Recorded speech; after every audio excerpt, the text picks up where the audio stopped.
ចាប់តាំងពីថ្ងៃនេះទៅកូននឹងសាងខ្លួនឲ្យคล้ายទៅជាមនុស្សល្អលះបង់អំពើពាលាអបាសាអំពើលំមុខអំពើអាក្រក់ដែលកូនធ្លាប់ធ្វើខុសចំពោះម៉ែកូននឹងលះបង់ឈប់ដើរលេងឈប់ចាយវាយលុយកាក់បំផ្លាញលុយកាក់របស់ម៉ែ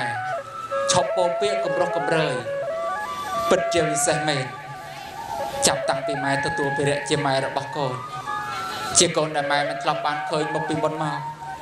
មិនដឹងសោះថាជាប្រុសឬស្រីរូបរាងមុខមាត់យ៉ាងណាគ្រាន់តែដឹងថាពេលនេះម៉ែកំពុងមានកូនម៉ែត្រូវថ្នាក់ថ្នម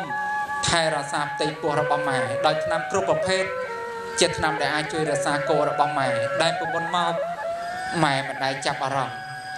ឬសូម្បីតែបន្តិចបន្តួចសោះឡើយតែដល់ពេលដែលម៉ែមានផ្ទៃម៉ែក៏ស្វែងរកថ្នាំមកទទួលទានដើម្បីឲ្យកូនក្នុងពោះរបស់ម៉ែមានសុវត្ថិភាពរួចចាកពីការអន្តរាយសពបែបយ៉ាងហើយនឹងមានវឌ្ឍនាការបរិបូរណ៍ជាលំដាប់បន្ទាប់ពីនោះមក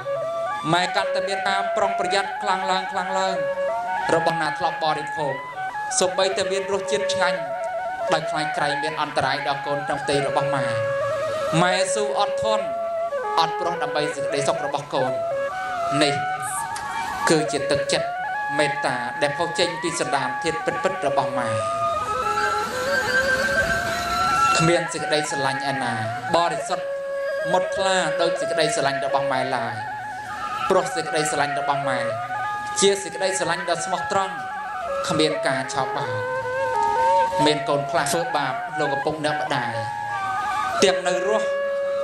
សូម្បីតែគាត់បាត់បង់ជីវិតទៅហើយក៏នៅតែធ្វើបាបគាត់ទៀតពលគឺបង្ខូចកិត្តិយសកេរ្តិ៍ឈ្មោះរបស់គ្រួសារម៉ែបូជាគ្រប់យ៉ាងទោះជីវិតឲ្យដោយស្មោះអស់ពីចិត្តពីសន្តានទឹកចិត្តម៉ែធំលើសសមុទ្រឋានគ្មានទឹកណាប្រៀបបានទឹកចិត្តម៉ែឯទឹកដោះម៉ែឲ្យបៅមិនគិតឲ្យទាំងទីអាស្រ័យលើប្រាណម៉ែឲ្យទាំងការថ្នាក់ថ្នមបីបងថែឲ្យដោយក្តីស្នេហ៍អស់ពីចិត្តឲ្យនៅការក្រសោបឲ្យប្រាណកូនឲ្យពាក្យលួងលោមប្រឡោមចិត្តឲ្យទីជូននោមឥតបាគិតប្រាណម៉ែនោះពិតជាបង្គន់ម៉ែឲ្យចំណេះចេះជំនាញឲ្យក្តីក្លាហានមិនទម្រន់ឲ្យបញ្ញាសាងជីវិតប្រសើរលន់រស់នៅសុខសន្តិក្នុងកាមភព